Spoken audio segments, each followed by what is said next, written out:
तेव्हा भगवंताने सांगितलं, मी तुझ्यासाठी आई निर्माण केलेली आई. त्या आई याचं महत्व तुझा जन्म झाल्यावर कळेल की तुला माझ्यापेक्षा प्रेम जास्त देईल ती आई. म्हणून आयुष्यातली पहिली गुरु असते ती आई, नंतर बाप. हे आई बापाचं महत्व आहे. म्हणून त्या आईचे उद्धार जगत विसरू नका.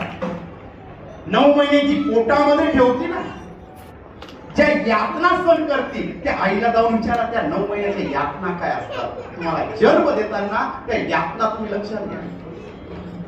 अरे ते आई बाप 10 पोरं सांभाळतात, पण 10 पोरं एक आई बाप सांभाळू शकत नाही. ही हकीकत आहे. पाळ्या लावल्या जातात, लादा वाटल्या पाहिजे आपल्याला. आपण आपल्या आई बापांच्या पाळ्या लावतो.